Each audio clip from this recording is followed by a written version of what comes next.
मैं किसी बागवान के सेब के बागवान के बाग से गुजरता हुआ जा रहा था। उसको भूख लगी हुई थी बहुत ज़्यादा। तो एक दरख्त के नीचे एक सेब का फल मिला उसको, और वो फल उसने उठाया, खाया। उसका पेट थोड़ा सा गुजारा तो हो गया, लेकिन वो आगे जाते जाते परेशान हो गया कि हमने सेब खाया और बागवान से पूछा भी नहीं कि ये किसका है। हमें पूछना चाहिए था।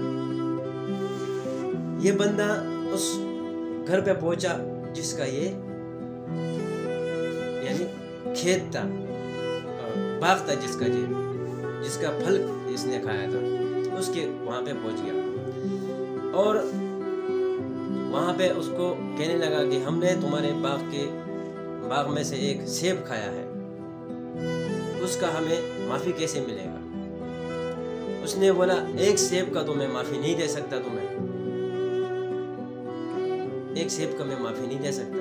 उसने बोला जो अगर तुम्हें कुछ पैसे चाहिए तो मुझे बताओ, अगर तुम्हें कुछ इसके बदले कुछ चाहिए तो मैं तुम्हें लाके दे देता हूँ, लेकिन मैं अल्लाह से बहुत ज़्यादा डरता हूँ और हमें किसी तरह माफ़ कर दो। इसने कहा नहीं, मैं तुम्हें एक शर्त पे माफ़ कर दूंगा।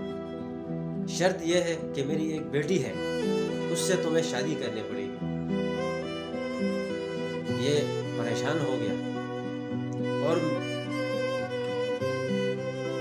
उससे शादी करनी पड़ेगी, और वो भी अंधी है, बहरी है, कानों से सुनती नहीं है और नासमझ है, चल फिर नहीं सकती, उसके टांगे टूटे हुए हैं। उससे तुम्हें शादी करनी पड़ेगी, वरना एक सेब का तुम्हें हिसाब देना पड़ेगा मुझे कयामत के दिन। मैं माफ़ी नहीं दूंगा। ये हैरान हो गया और परेशान हो गया कि यार मैं किधर जाऊँ अभी। अगर मैं अल्लाह के पास जाऊँगा तो मैं एक सेब का उसको क्या जवाब दूंगा।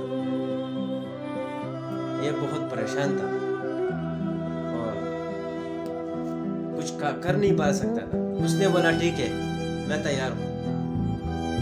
शादी हुई और मतलब जैसे आम तौर पे बंदा जाता है अपने कमरे के अंदर, ये भी गया। कमरे में जब गया तो एक खूबसूरत परी जैसी औरत बैठी हुई, दुल्हन। तो ये देख के हैरान हो गया कि ये तो वो बंदा, इसका बाप कह रहा था कि ये काली है, लंगड़ी है, गोरी है, फलाना है, सारा। तो ये हैरान हो गया। इसने देखा, बात की, मैं इसके आगे ठीक थी और बिल्कुल साबुत थी और बिल्कुल खूबसूरत थी। तो ये हैरान हो गया और इसके बाप के पास चला गया कि तुमने हमें झूठ क्यों बोला। इसके लड़की के बाप ने बोला कि मेरी एक बेटी है और मेरा बहुत माल और जायदाद है, और मैं तुम्हारे जैसे बंदे को ढूंढ रहा था, लेकिन मुझे नहीं मिल रहा जो एक अल्लाह वाला बंदा हो और वो मेरी एक बेटी है और उसका ख्याल अच्छी तरह रख सके। इसका मकसद ये है कि जो शादी माँ बाप कर देते हैं और उसकी रजामंदी से हो जाती है, वो कितना खुश होते हैं, अच्छी तरह अपनी जिंदगी खूबसूरती से गुजारते हैं।